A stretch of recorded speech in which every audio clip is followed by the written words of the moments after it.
Okay. 'Ustaad Bhagat Singh' most awaited and very highly expected film 26థ్ of March. మార్చ్‌న థియేటర్స్‌లో వస్తుంది.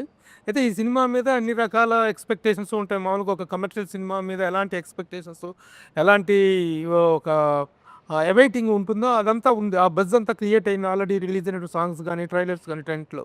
కానీ ఈ మధ్య మీరు ఒక చిన్న స్టేట్మెంట్ ఒకటిచ్చారు. అవును. This film has nothing to do with the politics అవును. అనేటువంటిది ఇచ్చారు. అయితే ఈ సినిమాలో కొన్ని డైలాగ్స్ మాత్రం స్ట్రెయిట్ అవే ఆ పాలిటిక్స్‌ని టచ్ చేసేలాగా ఉన్నాయి. ముఖ్యంగా గాజు అంటే గ్లాస్ అంటే సైజు కాదు సైన్యం. పదునెక్కే కొద్దీ గ్లాస్ పగిలే కొద్దీ పదునెక్కుతుంది.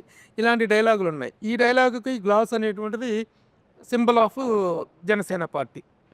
అసలు పొలిటికల్ టచ్ అనేటువంటిది ఈ టైంలో పొలిటికల్ టచ్ లేకుండా సినిమా చేయాలనేటువంటిది మీరు ఊరక మభ్యపెడుతూ చెప్పారా? అది వాస్తవం కూడానా? అంటే మీరు గమనించుంటే సార్ ఆ డైలాగు ప్రీ ఎలక్షన్స్ ముందు ప్రీ వచ్చింది. ఎలక్షన్ ముందు నుంచే అదొక వన్ విషయం. ఇంకో విషయం ఏంటంటే, ఈ గ్లాస్ అనేది కొత్తగా 'ఉస్తాద్ భగత్ సింగ్'లో తీసుకొచ్చింది కాదండి. మీరు అబ్జర్వ్ చేస్తే 'గబ్బర్ సింగ్'లో ఫేమస్ పోస్టరే టీ గ్లాస్‌తో ఉంటది. అప్పుడే 2012లోనే అది పెట్టాం. ఎందుకంటే ఆ కటింగ్ చాయ్ అనేది అందరికీ తెలుసు. Which represents the middle class people. బేసిక్‌గా గాజు గ్లాస్ అనేది ఒక మిడిల్ క్లాస్ మనం బయటికి ఎక్కడికెళ్ళినా సరే, ఎవరు మనకు టీ ఇచ్చినా సరే యూ అండర్‌స్టాండ్. అండ్ నేను మొన్న చెప్పింది కూడా ఏంటంటే వీడియోలో వేరే వాళ్ళని సినిమాలో ఖచ్చితంగా హీరో అన్నప్పుడు హీరోని ఎలివేట్ చేసే డైలాగులు పెడతాం కదా! ఇప్పుడు ఆయన జస్ట్ బికాస్ పాలిటిక్స్‌లో ఉండడం మూలంగా ప్రతి డైలాగ్ ఇంటర్ప్రిట్ చేయడం మొదలెట్టారు.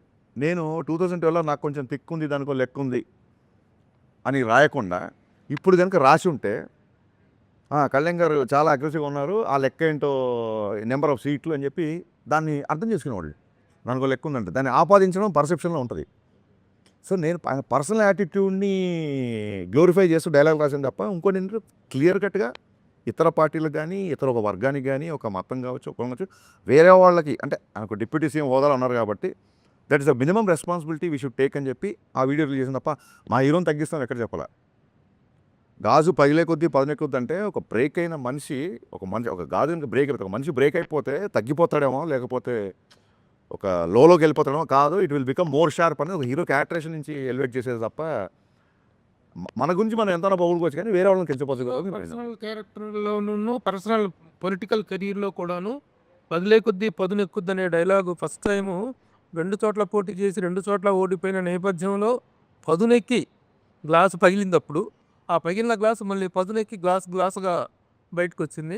ఆ రెలెవెన్స్‌ని గాని దాన్ని గాని నేను అట్రిబ్యూట్ చేసుకోవచ్చా? గ్లాస్ పదునెక్కుద్ది అన్నాను తప్ప అప్పుడు ఈయనకి ఇన్ని సీట్లు వస్తాయి ఇలా వస్తుంది మనకి ఎవరికి తెలియదు కదా. సో అది ఒక్క కళ్యాణ్ గారికనే కాదు, ఏ మనిషి జీవితంలో అయినా బ్రేక్ అయినప్పుడు మళ్ళీ కూడగట్టుకోవడం ఫాల్ యూ రైజ్ అని చెప్తుంటారు కదా. మీరు రోజు చూస్తున్నారు సోషల్ మీడియాలో ఆ రకంగా వచ్చే డైలాగే తప్ప పొలిటికల్ దానికి అసలు సంబంధం లేదండి. బికాస్ యాదృచ్ఛికంగా మేము 'గబ్బర్ సింగ్'లో గ్లాస్ పెట్టాం, మళ్ళీ ఇందులో గ్లాస్ పెట్టాం. డెఫినెట్గా కొంతమంది కనెక్ట్ అవుతారు. ఒకవేళ కనెక్ట్ అయినా తప్పు లేదు. ఫ్యాన్స్కి ఎనర్జీగా ఉంటుంది తప్ప మిగతా వాళ్ళని కించపరిచే డైలాగ్ కాదు కదా. ఏమన్నా నేను బ్రేక్ అయినా నేను స్ట్రాంగ్ అవుతా అంటే మిమ్మల్ని తక్కువ చేసినట్టు ఎక్కడ ఉంది?